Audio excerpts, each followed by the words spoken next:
कभी सोचा है कि क्या कोई देश अपने ही संविधान की मतलब अपनी ही बुनियाद की आत्मा को बदल सकता है? आज हम भारतीय संविधान के इतिहास के एक ऐसे ही दौर की बात करने वाले हैं जब ठीक यही करने की एक कोशिश हुई थी। ये कहानी है हमारे संविधान की सबसे बड़ी अग्नि परीक्षा की और इस बात की कि वो इस आग से तपकर और भी मजबूत होकर कैसे निकला। जरा सोचिए, किसी भी किताब का पहला पन्ना ही उसकी पूरी कहानी, उसकी पूरी पहचान बता दे। मशहूर कानून के जानकार एन.ए. पलकीवाला ने संविधान की प्रस्तावना यानी प्रियम्बल के लिए बिल्कुल यही बात कही थी। उन्होंने कहा था कि ये संविधान का पहचान पत्र है, मतलब ये वो आईना है जिसमें पूरे संविधान की आत्मा और उसके बड़े बड़े आदर्श साफ नजर आते हैं। तो चलिए शुरुआत इसी पहचान पत्र से करते हैं, यानी प्रस्तावना से, और समझते हैं कि आखिर वो कौन सा बुनियादी वादा है जो भारत का संविधान अपने हर एक नागरिक से करता है। तो ये प्रस्तावना या प्रियम्बल है क्या चीज? आसान भाषा में कहें तो इसे हमारे देश का एक आर्किटेक्चरल ब्लूप्रिंट समझिए। जैसे कोई बड़ी इमारत बनाने से पहले उसका एक नक्शा बनता है ना, ठीक वैसे ही प्रस्तावना वो नक्शा है जो बताता है कि हमारे राष्ट्र निर्माता कैसा भारत बनाना चाहते थे। ये सिर्फ कुछ शब्द नहीं है, ये तो संविधान की पूरी फिलॉसफी है। प्रस्तावना का जो पहला ही शब्द है वो है संप्रभु, सॉवरेन, और इसका मतलब बिल्कुल साफ है, अपने घर के मालिक हम खुद हैं। भारत अपने अंदरूनी और बाहरी हर तरह के फैसले लेने के लिए पूरी तरह से आज़ाद है। कोई भी बाहरी ताकत हमें ये नहीं बता सकती कि हमें क्या करना है। इसके ठीक बाद आता है लोकतांत्रिक गणराज्य का वादा, मतलब यहाँ असली ताकत जनता के हाथ में होगी, सरकार लोग चुनेंगे, और यहाँ कोई राजा रानी नहीं होगा, सत्ता विरासत में नहीं मिलेगी। देश का जो सबसे बड़ा पद है राष्ट्रपति का, वो भी चुनाव से ही तय होगा। और इन सब वादों के दिल में हैं वो 4 मजबूत स्तंभ जिन पर हमारे राष्ट्र की नींव रखी गई है: न्याय, स्वतंत्रता, समानता और बंधुत्व।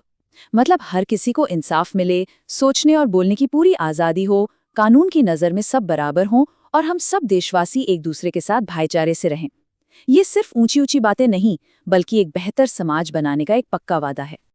लेकिन कहानी में एक ऐसा जबरदस्त मोड़ आया जब इसी बुनियादी वादे को, संविधान की इसी आत्मा को ही बदलने की कोशिश की गई।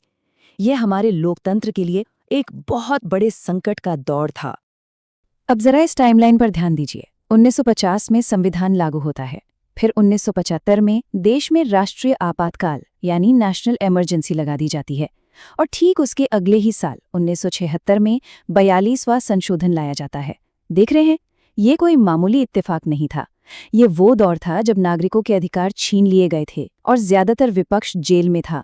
यही वजह है जो इस संशोधन को इतना विवादास्पद बना देती है। ये संशोधन इतना विशाल था, इसमें इतने सारे बदलाव किए गए थे कि लोग इसे मिनी संविधान कहने लगे थे। कुछ लोग तो इसे इंदिरा का संविधान भी कहते थे। ऐसा लग रहा था मानो पुराने संविधान के ऊपर एक नया संविधान ही लिख दिया गया हो। तो चलिए अब जरा गहराई में उतरते हैं और देखते हैं कि इस मिनी संविधान ने आखिर बदला क्या क्या था। और इसकी शुरुआत हम वहीं से करेंगे जहां से हमने अपनी बात शुरू की थी, प्रस्तावना से। देखिए, 1976 से पहले प्रस्तावना कहती थी संप्रभु लोकतांत्रिक गणराज्य, और 1976 के बाद ये हो गई संप्रभु समाजवादी पंथनिरपेक्ष लोकतांत्रिक गणराज्य। 2 नए शब्द जोड़ दिए गए, समाजवादी और पंथनिरपेक्ष। और इतना ही नहीं, राष्ट्र की एकता के साथ एक और शब्द जोड़ दिया गया, अखंडता। इन 3 शब्दों ने रातों रात भारतीय राज्य के चरित्र की परिभाषा ही बदल डाली। और ये तो सिर्फ प्रस्तावना की बात थी, बदलाव तो हर जगह हुए थे। संसद को और ज्यादा ताकतवर बना दिया गया और राष्ट्रपति को कैबिनेट की हर सलाह मानने के लिए मजबूर कर दिया गया। अदालतों की ताकत कम करने की कोशिश हुई, और शायद सबसे बड़ा बदलाव ये था कि सरकार के लक्ष्यों को नागरिकों के मौलिक अधिकारों से भी ऊपर रख दिया गया। मतलब ये पूरे के पूरे पावर बैलेंस को ही बदलने की एक कोशिश थी। लेकिन कहते हैं ना कि हर एक्शन का एक रिएक्शन होता है। संविधान की मूल भावना पर जब इतना बड़ा हमला हुआ तो इसकी एक जबरदस्त जवाबी कार्रवाई भी हुई। इमरजेंसी खत्म हुई, देश में चुनाव हुए, एक नई सरकार आई, और उस सरकार ने 1978 में 44वां संशोधन पेश किया। इसका एक ही मकसद था, 42वें संशोधन से संविधान को जो नुकसान हुआ है उसकी भरपाई करना। ये एक तरह से इतिहास की एक बहुत बड़ी गलती को सुधारने जैसा था। इस संशोधन ने संतुलन को वापस लाने के लिए 4 बड़े कदम उठाए। पहला, सुप्रीम कोर्ट और हाई कोर्ट की जो शक्तियां छीन ली गई थीं, उन्हें वापस किया गया। दूसरा, मौलिक अधिकारों की सुरक्षा को फिर से सबसे ऊपर रखा गया। तीसरा, इमरजेंसी लगाने के कानून को इतना सख्त कर दिया गया कि कोई भी सरकार उसका आसानी से गलत इस्तेमाल न कर सके। और चौथा, राष्ट्रपति को थोड़ी ताकत वापस दी गई ताकि वो कैबिनेट की सलाह को एक बार फिर से सोचने के लिए वापस भेज सकें। तो संवैधानिक टकराव का ये जो पूरा दौर था, 42वां संशोधन और फिर 44वां संशोधन, ये सब हमें खुद संविधान के बारे में क्या सिखाता है? इस पूरे घटनाक्रम ने सुप्रीम कोर्ट की सोच को भी हमेशा हमेशा के लिए बदल दिया।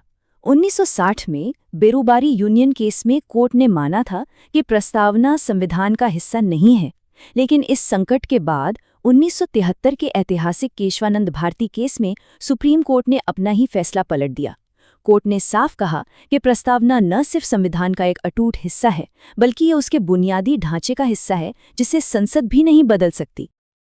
अच्छा, जब संशोधनों की बात हो ही रही है, तो जरा इस नंबर पर गौर कीजिए, 106। 2023 तक हमारे संविधान में इतनी बार संशोधन हो चुके हैं। क्या बताता है ये नंबर?